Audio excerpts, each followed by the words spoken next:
Olá a todos, bem-vindos a mais um webinar organizado pela Apex Brasil. Meu nome é Priscila Negreiros, eu sou supervisora aqui da área de monitoramento e defesa de interesses da agência. E hoje o nosso webinar é sobre o acordo Mercosul-SACU. Na verdade é um acordo que está fazendo, de uma certa forma, aniversário esse mês da entrada em vigor, que entrou em vigor em abril de 2016. E a ideia nossa é falar um pouquinho sobre as oportunidades desse acordo para os exportadores brasileiros e como, né, o exportador pode ter acesso às oportunidades que esse acordo ele pode dar para os exportadores. Na verdade, esse webinar ele se insere em uma série de webinars que a Apex Brasil está organizando esse ano.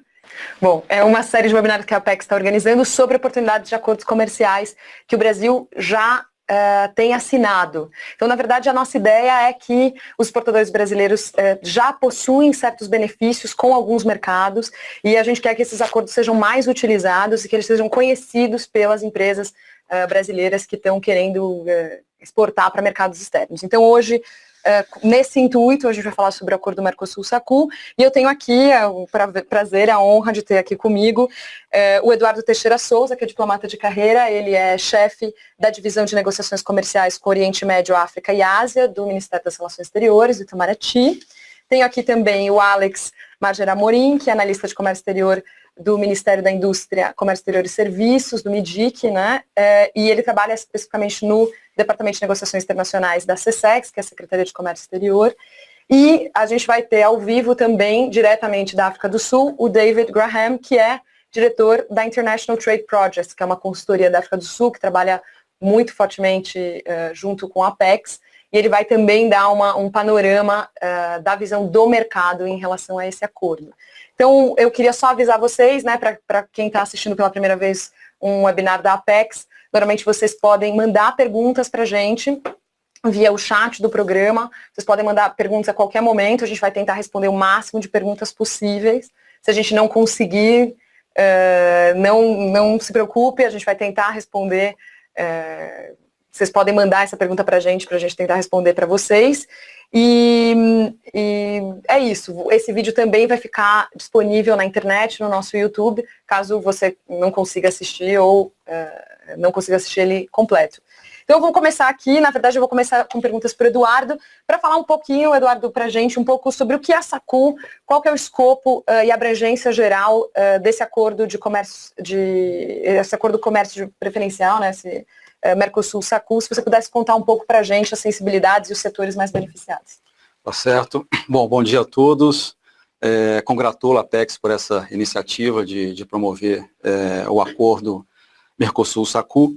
Bom, então eu vou começar dando um panorama geral do que é a SACU, né, a União Aduaneira da África Austral.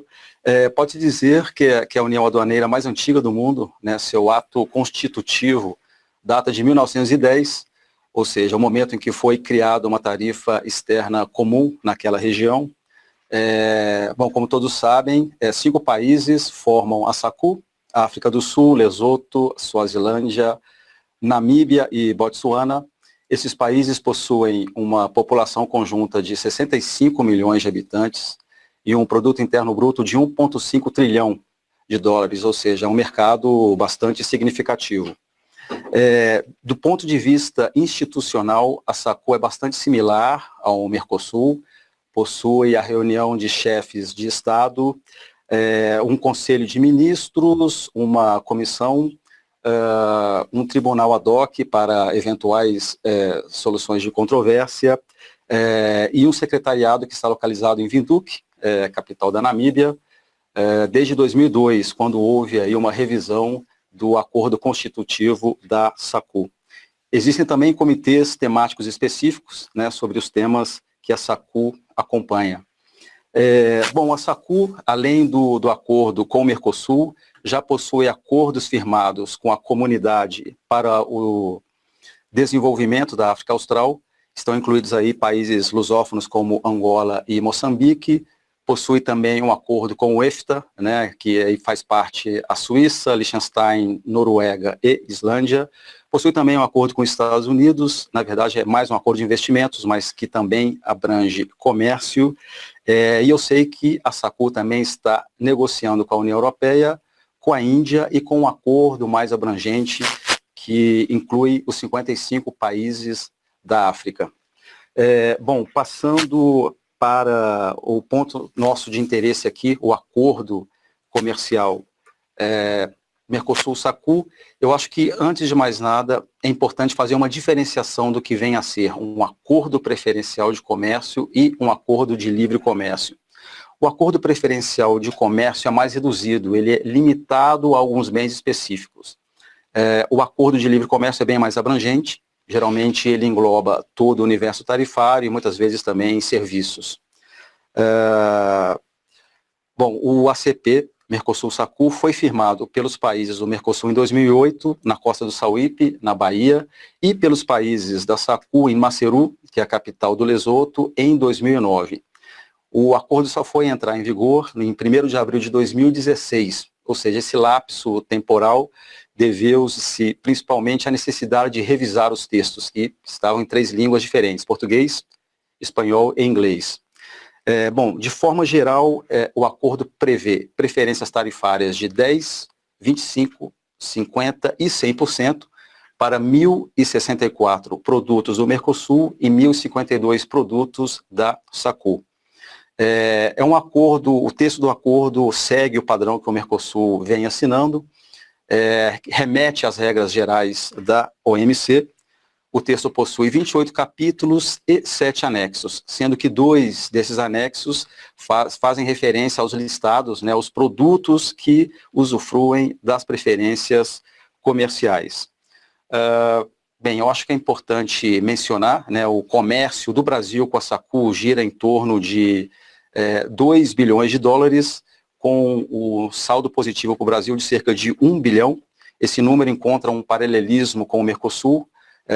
O comércio Mercosul-SACU é da ordem de 3 bilhões, com saldo positivo para o Mercosul de 2 bilhões. Bom, você me perguntou, Priscila, sobre o alcance do comércio, o alcance do acordo, né? É um acordo, os produtos que compõem a pauta entre as regiões é bastante diversificado, isso é uma característica desse acordo, já que os outros acordos tendem a ser focados em produtos específicos.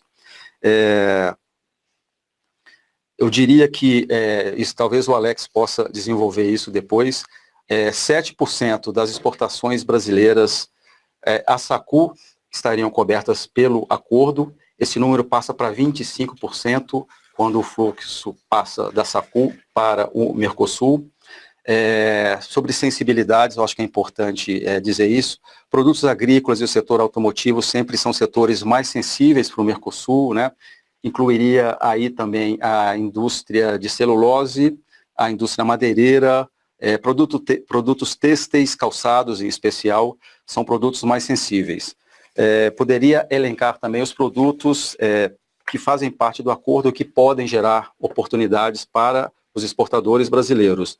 Eu mencionaria bebidas, em geral, preparados alimentícios, químicos. Eu acho que o setor químico é o grande beneficiado desse acordo, principalmente da SACU para o Mercosul, a indústria de plásticos e de borrachas, matérias-primas para têxteis, aí incluído seda, lã, algodão, mas ao contrário do produto têxtil acabado, que assim configura uma sensibilidade para o Mercosul, indústria de cimento, de amianto, materiais comuns como cobre e alumínio, máquinas e aparelhos elétricos, aí incluído aparelhos de som, televisores, produtos óticos e de fotografia, e um mobiliário médico-cirúrgico.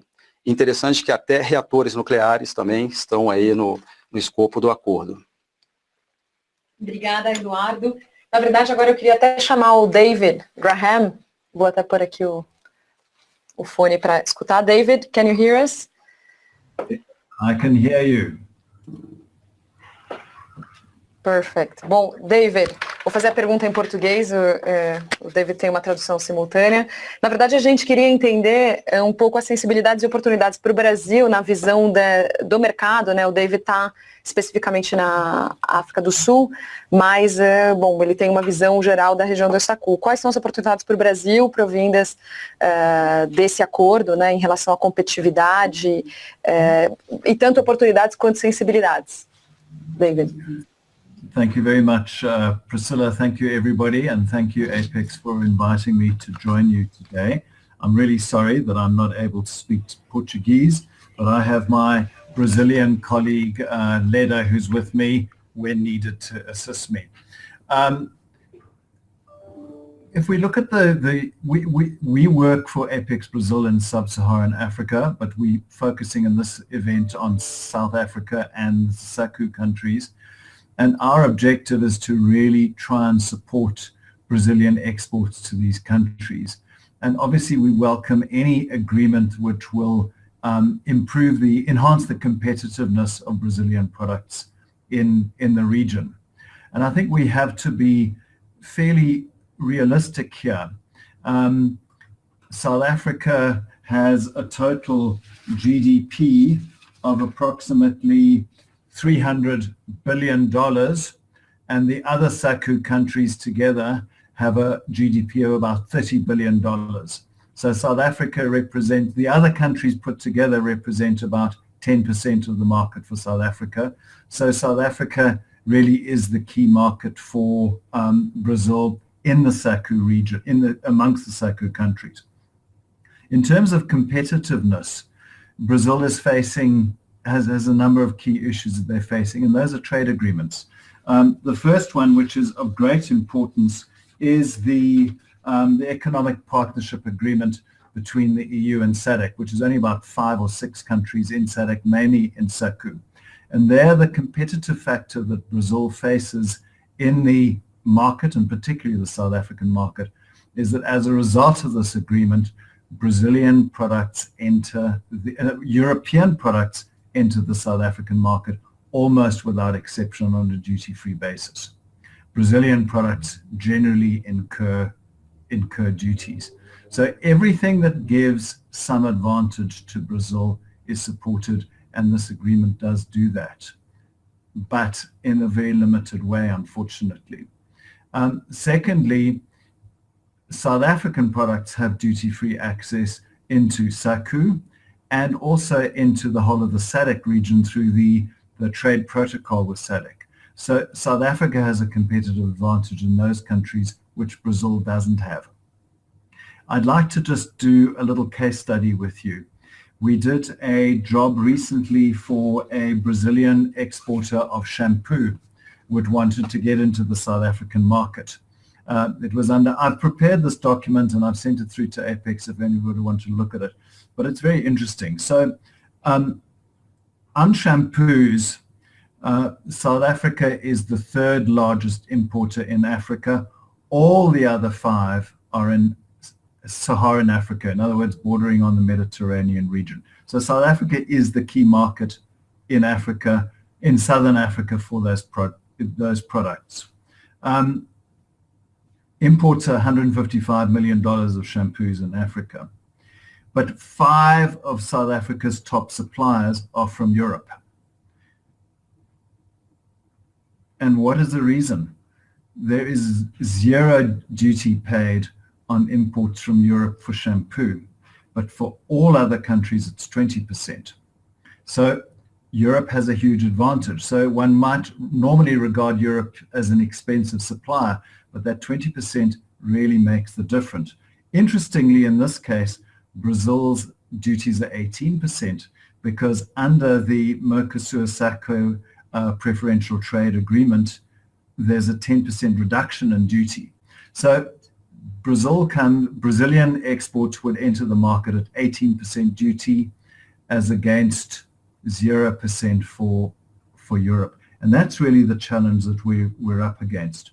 So if we look at perceptions, Brazil has in the past been seen as an expensive supplier. And we're talking from real experiences we've had with South African importers and Brazilian companies on products like rice, some steel products, furniture, household plastics, cosmetics and other items.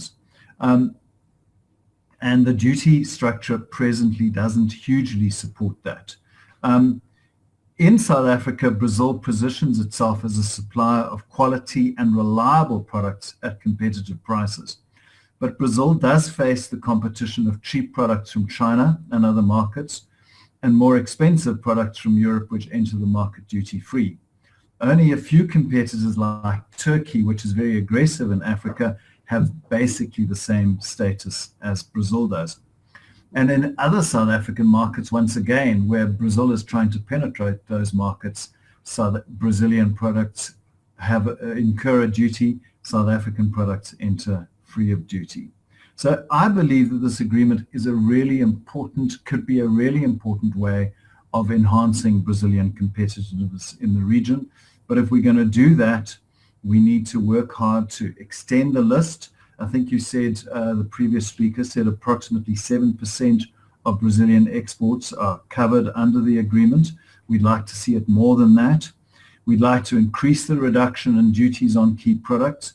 And we'd like eventually to see Brazil develop trade agreements with other African countries so it can compete with South Africa, which has this huge benefit of the EU EPA and its membership of the trade agreement. So I think that's, in terms of Brazil's positioning and South Africa's perception around the agreement, I think that's how I'd like to respond. Thank you, David. Obrigada, David. Deixa eu só... foi uma ótima explanação sobre a percepção do Brasil no mercado sul-africano. A gente tinha até uma segunda pergunta, mas o David conseguiu responder todas nesse discurso que ele fez para a gente, exaltando, né, principalmente essa questão da competitividade do Brasil frente a outros acordos que a SACU possui na região. Então eu queria passar para o Alex, na verdade, para ele contar um pouco para a gente sobre a visão geral do acordo, para a visão do comércio exterior brasileiro. E nesses 2 anos, Alex, como é que foi o aumento das exportações, né? Se houve um aumento de exportações depois do acordo, e se você pode dizer que se esse acordo ele é pouco utilizado ou muito utilizado. Você podia falar um pouco para a gente sobre isso? Bom, primeiramente, bom dia a todos. Bom dia, Eduardo. Bom dia, Priscila.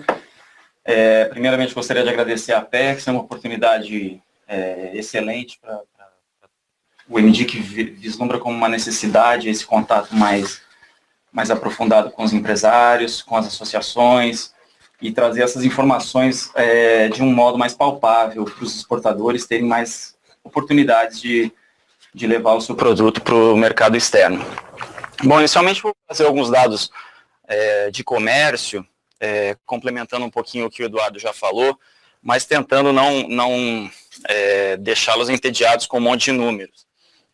Mas esses dados comerciais, eles apontam que SACU é um potencial exportador para o Brasil. Por quê? Inicialmente, as importações totais do bloco somaram 90 bilhões em 2016. Isso o qualifica como o 34º maior importador mundial. Os principais mercados aí são a União Europeia, a China, Estados Unidos, e o Brasil não está inserido nesses principais fornecedores, ou pelo menos ainda. As importações do nosso país para a SACU representam apenas 1,6% das compras totais do bloco. E aí, pela ótica do comércio exterior brasileiro, a gente pode qualificar a SACU como um comércio um pouco incipiente ainda. Das nossas exportações, SACU é o 37º mercado de destino. Representa apenas 0,8% do que o Brasil exporta. E com relação às importações, apenas 0,2% das nossas importações são provenientes do bloco africano. Historicamente, como o Eduardo já citou, o Brasil é superavitário. Em 2006, o Brasil exportou mais de 3 vezes mais do que importou de SACU. Dessa análise que o comércio tem 2 atores principais, que é o Brasil, do lado do Mercosul, e a África do Sul, do lado de SACU. Dentro do Mercosul, o Brasil foi responsável por 73% do valor de comércio entre os 2 blocos, em 2017.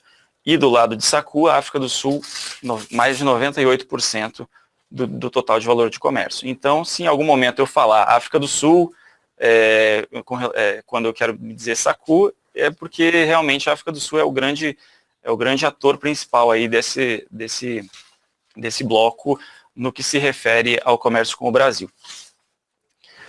Então, após a gente analisar alguns desses números mais gerais, a gente vai passar uma análise um pouco mais qualitativa do que o Brasil comercializa com a sacu. E aí o Eduardo já foi bastante claro nos produtos. A única coisa que eu queria ressaltar além disso é que dessa pauta de exportação que o Brasil tem com o sacu, 83% dos produtos são produtos industrializados. Ou seja, a grande parte do que o Brasil exporta para esse bloco se tratam de produtos industrializados. Não é o que a gente vê como mais comum na mídia, se falando de agricultura. Então, nesse caso, o Brasil foca suas exportações em produtos industrializados, assim como suas importações. Ou seja, 74% das importações brasileiras do bloco são de produtos industrializados. Isso é muito, muito importante para a indústria, para compra de insumos mais baratos e para abastecer a produção nacional. Partindo agora para um momento seguinte, a gente pode analisar como funciona a estrutura tarifária dos dois blocos, da SACU e do Mercosul, com relação ao Brasil. Como o acordo regula essencialmente o comércio de bens, como o Eduardo bem explicou, o grande benefício do acordo é a redução de barreiras tarifárias. Ou seja, você tem uma alíquota e você incide uma margem de preferência em cima dessa alíquota. Como a margem de preferência ela varia, pode ser de 10%, de 25%, de 50%, de 100%, essa preferência também incide sobre uma alíquota. E essa alíquota é fixa. Então, essas preferências tarifárias, a estrutura tarifária de SACU, ela é como o Mercosul, ela tem uma tarifa externa comum. O comércio entre os países é livre, mas o comércio do bloco com o mundo externo incide uma tarifa externa comum, ou seja, todos os países têm a mesma tarifa. E essa tarifa média aplicada hoje de SACU é de 8,3%, a média. Varia um pouco, mas fica entre 9,9% para bens agrícolas e 8% para bens industriais. Já o Brasil, da mesma forma, aplica a tarifa externa comum do Mercosul, mas tem uma tarifa média aplicada de 13% em média e 10% para agrícolas e 14% para industriais.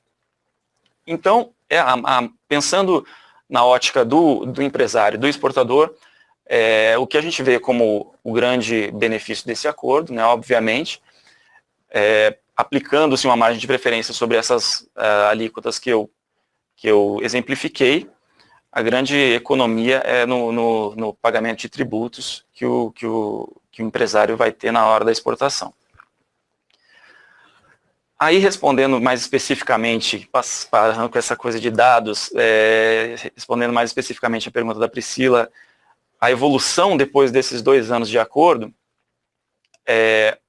a gente tem que a corrente de comércio do Brasil com SACU, a exceção de algumas linhas específicas, ela não refletiu um aumento de exportações e importações sensível. Então, as exportações brasileiras elas cresceram sim, 4,6% em 2016 e 6,8% em 2017. No entanto, isso não se refletiu, não foi um aumento tão significativo, de ordem que trouxesse surpresa a todo o empresariado, mas houve sim um aumento. No entanto, o que a gente percebeu é que não houve aumento das linhas tarifárias que estão incluídas no acordo. Ou seja, como é um acordo preferencial, apenas 10% das linhas estão incluídas no acordo, a gente percebeu que esses 10% de linhas eles não tiveram um aumento sensível de importação. Eles permaneceram na ordem de 7%, mesmo depois da entrada em vigor. Ou seja, sendo mais claro, 7% de tudo que é exportado estão dentro dessas linhas que gozam de preferência tarifária. E esse número não variou positivamente, né? O que seria esperado, ou seja, estamos dando margem de preferência para alguns produtos, espera-se que esses produtos assumam o protagonismo da pauta exportadora, mas isso a gente pode notar que não aconteceu. Do lado das importações, as importações dessas linhas que têm margem de preferência, as importações pode-se dizer que elas aproveitam mais essas preferências. 25% do que é importado estão dentro dessas linhas que têm preferência. Então, como não houve essa grande variação, depois da entrada em vigor do acordo, a gente consegue notar que pode concluir ou inferir que não houve um efeito imediato sensível sobre as transações comerciais dos nossos blocos. A gente pode, porém, depurar um pouco mais esses dados e chegar no que houve efeito imediato, né, que vale a pena ser mencionado. Do lado da exportação, alguns produtos foram bastante beneficiados, como é o caso de óleo de soja, móveis de madeira e de metal, materiais elétricos, materiais minerais para isolamento de calor e som. São produtos que ou a gente fala em nível zero de comércio em 2015, ou a gente fala em produtos que já tinham comércio em 2015, mas que apresentaram um acrescente ao longo após a entrada em vigor do acordo. Do lado da importação, a gente destaca alguns produtos mais voltados para o setor químico. O álcool propílico, outros compostos químicos e a hulha betuminosa, que é uma espécie de um carvão. Então, diante de tudo que eu expliquei, a gente percebe que os benefícios do acordo ainda não estão sendo explorados em sua totalidade. E a gente conseguiu levantar aqui em conversas com quem está lidando mais diretamente com esse acordo, que há algumas razões possíveis para isso estar acontecendo. Bom, primeiro que nós passamos por um período de ajuste em 2016, 2017, a nossa economia reajustando, uma sutil recuperação, mas ainda não está a pleno vapor. Segundo, a gente lida como um fator importante a se citar, sim, o escopo reduzido desse acordo, né? Se apenas 10% das linhas tarifárias estão incluídas, o escopo é muito reduzido, não é todo mundo que quer aproveitar dessas margens de preferência, não é todo mundo que quer exportar para a SACU com benefícios que vai conseguir ainda. Mas a gente já pode adiantar que é de interesse do Brasil ampliar, sim, o escopo desse acordo. E por último, e aí a gente tem que valorizar ainda mais essa iniciativa da Apex, a falta de conhecimento do acordo mesmo no empresariado, né? Às vezes o empresário está focado em exportações para outros destinos em que já sabe que goza de preferências, não tem um interesse imediato de prospectar um novo mercado para os seus produtos. E é isso que eu tinha para falar a respeito dessa evolução do comércio.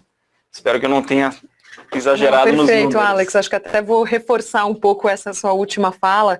A intenção desses webinars, né, a nossa intenção aqui na Apex especificamente, é que esses acordos sejam mais conhecidos, né? Existe uma demanda recorrente do empresariado brasileiro, das empresas que exportam, que contatam a Apex, que imagino que contatem o MIDIC e o Itamaraty, pedindo novos acordos comerciais. E aí o Brasil possui alguns acordos, enfim, de livre comércio e de preferências tarifárias, né, como o Eduardo bem explicou para a gente, que podem ser utilizados pelos empresários, é claro, né, e aí, o que eu, na verdade, eu aproveito esse gancho até para fazer essa próxima pergunta, quais são os passos, né, que o empresário, ele tem que fazer para exportar para os países da SACU e para utilizar dessas preferências tarifárias? São os mesmos passos para todos os setores? Por exemplo, o setor de alimentos vai fazer o mesmo caminho que o setor de máquinas? Existe alguma diferença? Na prática, como isso funciona?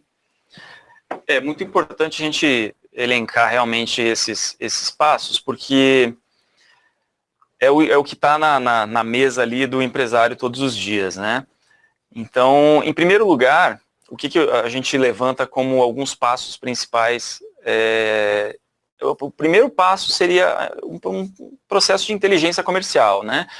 Ou seja, você precisa conhecer o seu mercado, né? A gente está falando do mercado africano, que tem bastante diferença com o mercado da África, da América do Sul.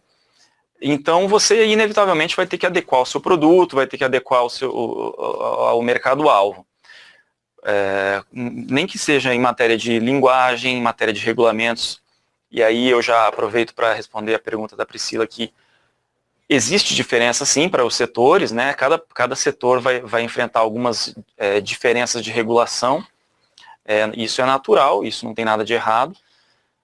E também gostaria de aproveitar para destacar aqui que o MDIC, ele promove o Plano Nacional da Cultura Exportadora. E esse plano é um plano estratégico que envolve 17 entidades e busca promover a exportação e torná-la parte da cultura do empresário brasileiro. Então, esse é um plano que pode ajudar bastante o exportador nessa hora, mesmo nesses passos de inteligência, de adequação do produto e de promoção. Aí do lado sendo mais específico para o comércio exterior, tá? Esse é uma visão mais geral. Sendo mais específico para o comércio exterior, o primeiro passo que um importador, né? Porque a gente está falando também muito do exportador, mas o importador também pode aproveitar essas preferências. A primeira coisa que esses dois atores têm que fazer é saber qual a classificação fiscal do seu produto. Isso da ótica do comércio exterior, né? Se você quer importar um produto, um computador, por exemplo, você precisa ir lá saber qual é a classificação fiscal, a NCM desse computador, para você poder verificar se esse produto está incluído ou não no escopo do acordo. E aí eu imagino que quem está assistindo deve estar se perguntando, tá, mas como que eu sei quais produtos estão ou não estão no escopo do acordo? Bem, no site do MDIC que a gente encontra uma tabela com essa lista do que a SACU ofertou para o Mercosul e o que o Mercosul ofertou para a SACU, né, as duas listas. Então, no site do MDIC você pode entrar lá em www.mdic.gov.br, na seção de negociações internacionais e nos acordos que o Brasil já é parte. Lá você vai ter a lista de todos os acordos, inclusive o Mercosul-SACU. Então, constatado que esse produto está dentro do acordo, o exportador vai ter que verificar se o seu produto ele cumpre com as regras de origem do acordo. Ou seja, para você exportar, o SACU tem que ter a garantia que esse produto foi produzido no Mercosul. Então, para isso, normalmente como funciona? Algumas entidades são habilitadas aqui no Brasil para fornecer esse certificado de origem. Então, as entidades atestam que o produto é originário do Mercosul para a autoridade africana. Feito isso, bastaria dar início ao processo regular de exportação, né, por meio do portal Siscomex, por meio da Declaração Única de Exportação ou do Registro de Exportação. É importante só deixar ciente que o desconto da alíquota da tarifa, o desconto da alíquota, né, essa margem de preferência que é aplicada na tarifa, ela vai ser dada e o exportador vai ter acesso a essa alíquota somente no momento do controle aduaneiro do país que ele está exportando, né? Ou seja, primeiro ele vai passar por toda essa validação de origem, de documentação, de barreiras não tarifárias, de documentos, né, de processos burocráticos, e aí sim a autoridade aduaneira da África do Sul ou de qualquer outro país da SACU vai poder atestar que faz jus a esse benefício. Acho que assim eu respondi a sua pergunta. A gente está entrando agora no momento de responder as questões que a gente está recebendo. Na verdade, a gente está recebendo bastante perguntas dos telespectadores que estão assistindo o webinar. Eu vou aproveitar só vou fazer um gancho de uma pergunta que a gente recebeu aqui exatamente sobre essa questão de prática, e foi perguntado se, na verdade, você precisa de alguma documentação a mais, além das já exigidas para o processo de exportação da SACU. Ou seja, você comentou que no momento do controle aduaneiro, que na verdade vai ser outorgada essa margem preferencial, existe alguma documentação a mais que o exportador precisa para isso, ou ela automaticamente... Não. Bom, para cada setor você pode precisar de diferentes documentos, né? Vamos pensar na lógica brasileira. Se você vai importar um bem você vai precisar de determinados documentos para passar no Ministério da Agricultura, no Inmetro. Então, para cada setor, a gente não vai poder dar uma ótica geral, né? A gente vai ter que olhar setor a setor. Mas desses documentos que eu citei, sim, o principal é o certificado de origem, que esse é essencial para obter a margem a margem de preferência. Mas aí cada setor, sim, vai ter que procurar no processo de exportação, vai ter que buscar o que tipo de documentação a mais vai ser necessária. Perfeito, obrigada. Alex, na verdade eu queria fazer uma pergunta agora para o Eduardo, que foi trazido de diversas formas diferentes, tanto pelo David, quanto pelo Alex, quanto pelo próprio Eduardo, é que ele é um acordo ainda que não é 100% abrangente, né? Então, qual que é o futuro do acordo? Existe, na verdade, alguma iniciativa, uma possibilidade de aumentar as cestas de produtos que o acordo ele tem acesso e todas as margens de preferência chegarem a 100%? Então, bem, Priscila, o próprio artigo 3 do texto do acordo diz que há possibilidade de expansão do acordo. Ele chega até a mencionar uma eventual área de livre comércio, mas eu acho mais concreto a expansão desse acordo preferencial. O assunto chegou a ser discutido durante a primeira reunião do comitê administrativo do acordo, que aconteceu em maio do ano passado em Joanesburgo. O assunto não se desenvolveu naquela época porque a África do Sul estava muito envolvida nas negociações de um acordo pan-africano e também nas negociações com os europeus. Mas eu acredito que o tema voltará à pauta na próxima reunião do comitê. Existe sim a possibilidade de expansão. Agora, a questão de elevar todas as preferências a 100%, isso vai depender da conjuntura negociadora ali no momento, né? Claro que tem que haver aí também a reciprocidade, né? Se todos colocam 100%, o outro também espera-se que inclua as margens de 100% para todos os produtos.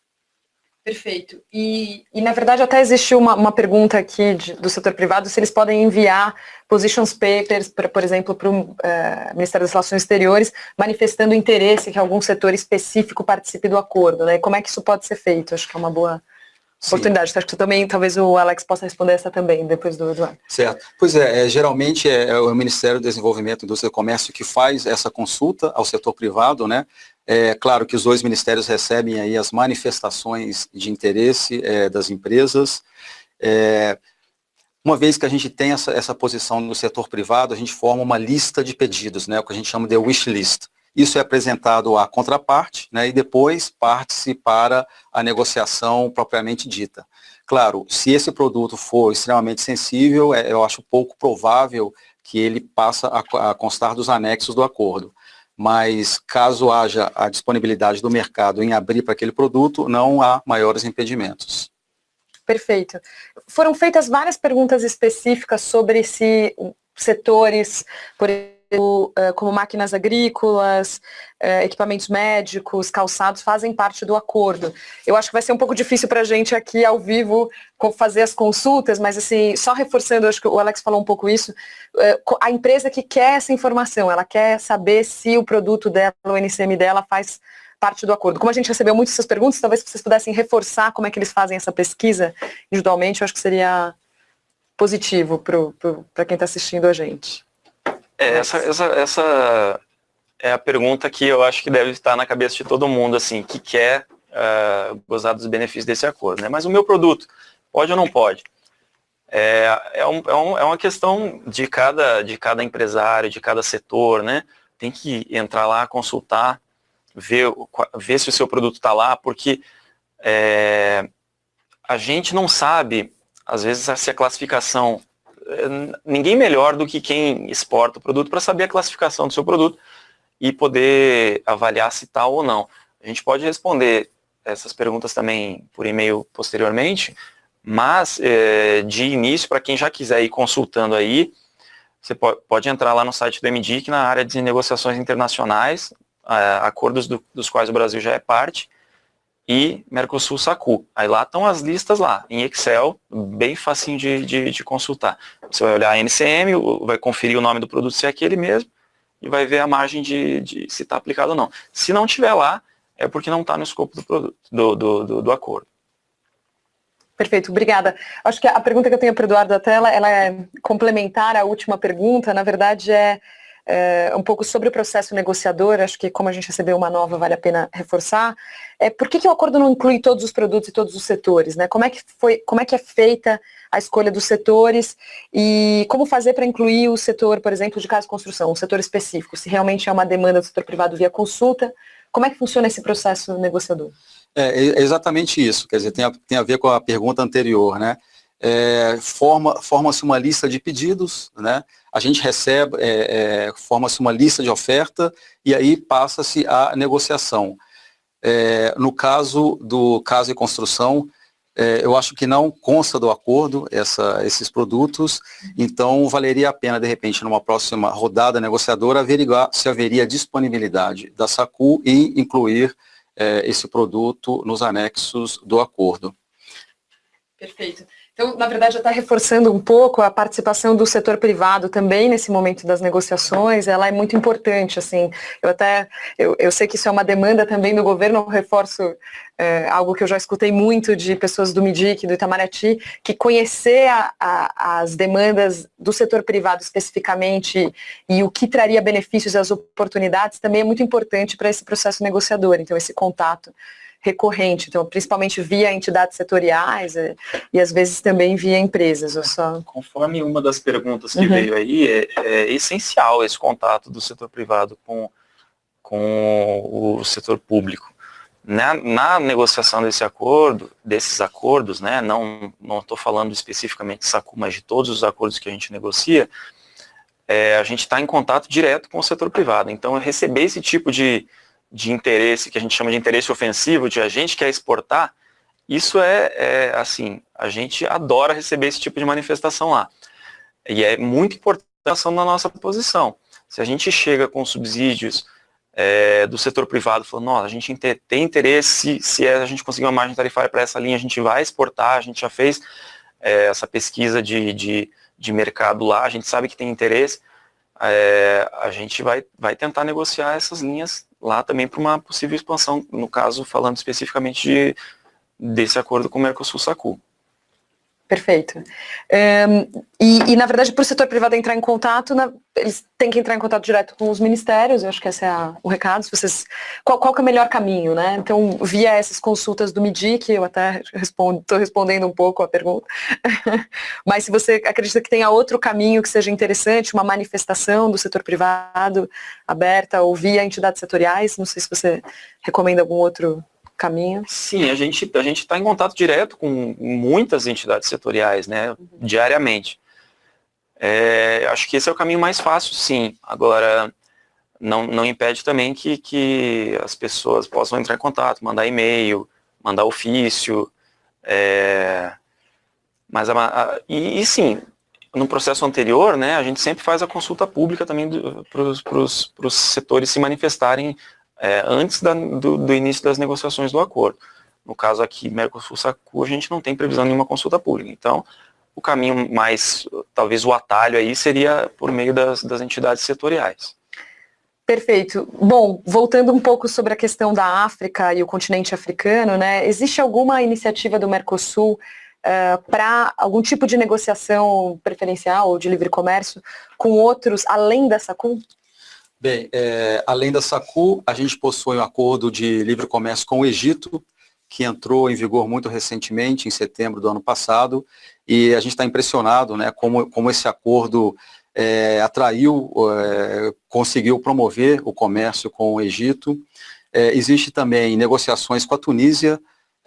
A primeira reunião negociadora aconteceu em novembro do ano passado, aqui em Brasília.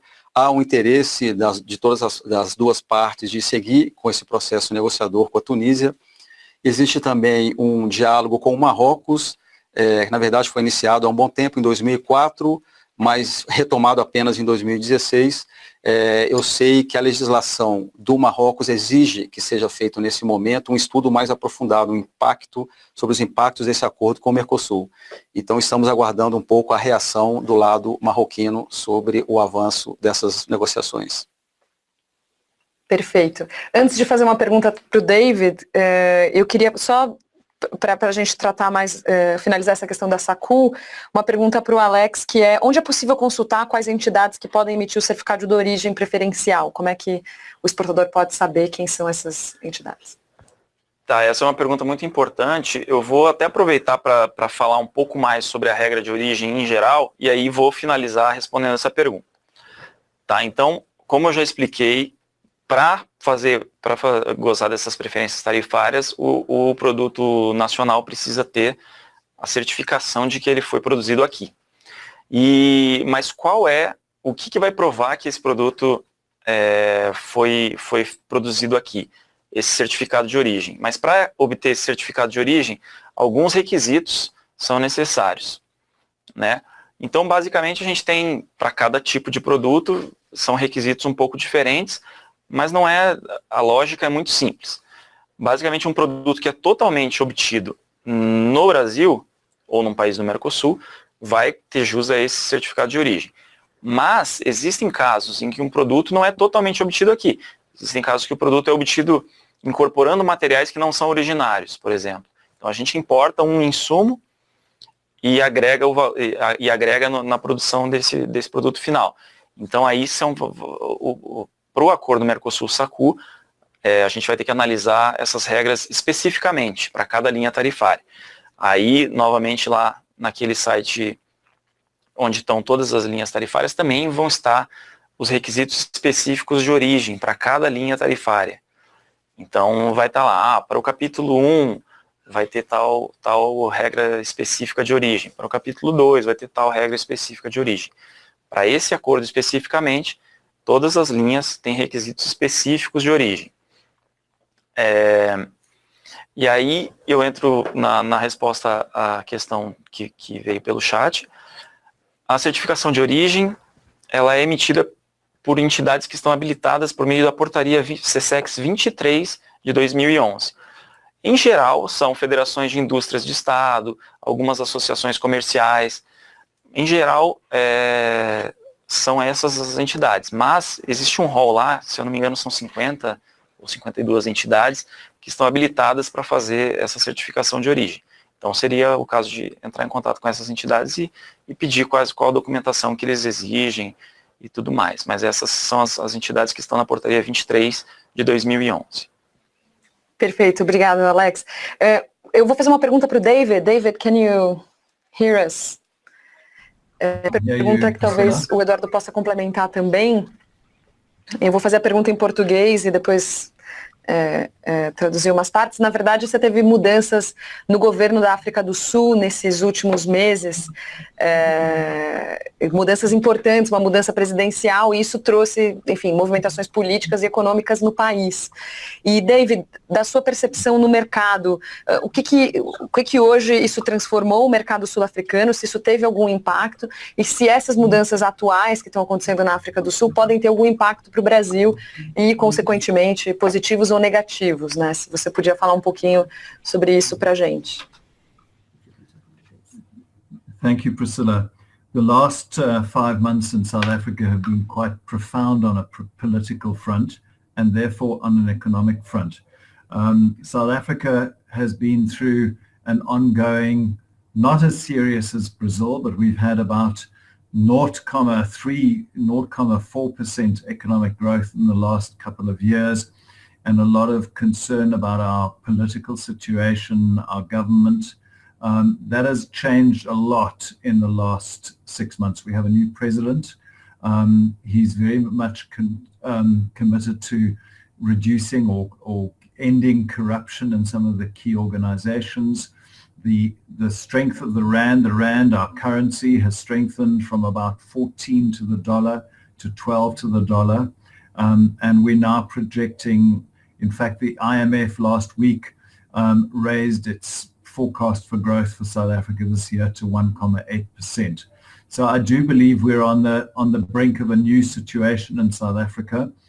One of the reasons for the serious situation we had was extensive drought. We still have a lot of drought in the Cape, but our agricultural sector is, I think we had the largest trade surplus in agricultural exports in South Africa's history last year. So things are looking up, And I think that does offer potential for Brazil, and also the fact that our currency is stronger, so it makes imports more price advantageous than they were previously.